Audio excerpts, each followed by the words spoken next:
A study just came out showing the benefits of music before, during, and after surgery. So tell us about music and the benefits that it has in helping surgical patients according to this recent Kentucky study. Yeah, see, it shouldn't be a surprise that music is a fantastic thing to add to relax us. And indeed, that's what they found. There was more relaxation. We used less medication. They had shorter times in the ICU. Hospital costs went down. People felt better. They just were happy with music.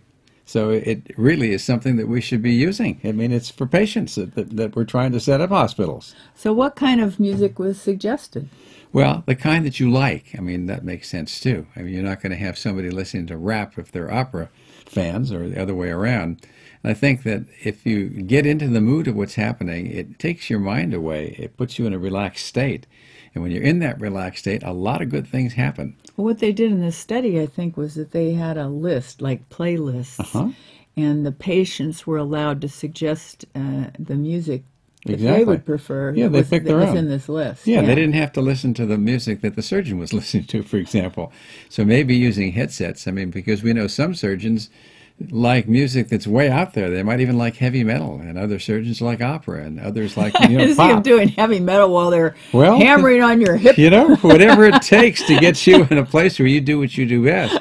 And the same thing for patients. So picking the music they like is, I think, the right thing to do. And then things with auto-suggestion. There's something called Aurelis. It's a website. It's called Aurelis, AURELIS.org, that I highly recommend. And it has auto-suggestion, which means that the person doing the imagery is allowing you to make the choices of where you would like to be or what you would like to be thinking about. And then there's also just plain old guided imagery, which is a fantastic thing. Martin Rossman, an MD from Marin, has been pioneering that since the early 1970s.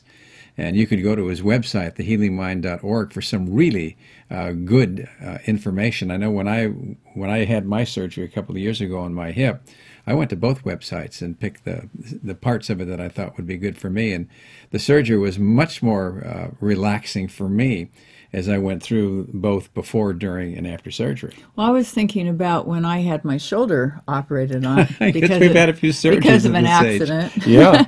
And I was listening to guided imagery before the surgery at home. I would listen to it and visualize it healing and what was happening when the surgeon went in and cut and what the blood would do and everything. And I was wishing that I could have listened to that during the surgery. But I don't think I even asked because I didn't even think that possible. It was something to, but when you went in, you did have earphones I had it. I asked before I went, I said, I'd like to have some music that I like that's going to make it easier for you. Because what we found from some of the older studies is you actually bleed less during surgery, a significant amount. You'll have less pain afterwards. You'll need less medication to try and relax you. You might not need that blood transfusion. You may not. It can make that difference for sure. Yeah, and there's other music too. We've mentioned Stephen Halpern's work before. Awesome He stuff. has really nice music, and also the brain soundtrack that we talked about in another fast track. Yeah, see, the sounds that the brain makes, or I should say it this way, the electroencephalogram, the brain waves that we have, and the functional MRI that can be done at the same time to see what the brain is doing in terms of its activity in different parts of the brain can be put together as a study that we talked about about 2 weeks ago, looked at what was done by converting these two factors into music from a piano. And it was interesting because that music pattern could shift the way that you felt. And it's no surprise that Homeland Security, unfortunately, has been interested in this kind of thing because it can change your state of mind to one where you're maybe frustrated or anxious into one where you're more relaxed and feel good. And it's your own brain waves in a relaxed state. Exactly. So that's the best. But there are other types of therapy that use music, like massage therapists. They almost always have music playing in the background, and some of the acupuncturists do too. And then think about a lot of the elderly, when they're in a convalescent hospital, many times choirs come and sing to them.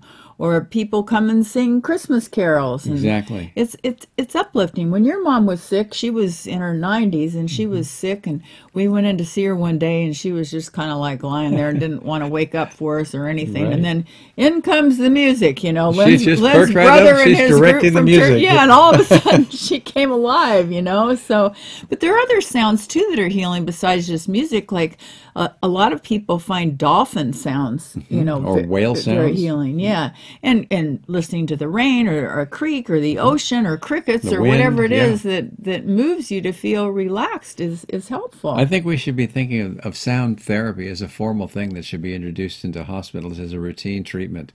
Because if you can It make shouldn't people just more be, yeah, it shouldn't just be a complementary alternative treatment. No, right. So if you can basically save money, you can make people have shorter hospitalizations, you can make them feel better, lose less blood. I mean, why wouldn't you be thinking about things like And this? play it in the recovery room. Sure. So music is a very powerful tool that can help us to feel better and to do better if we're in the hospital.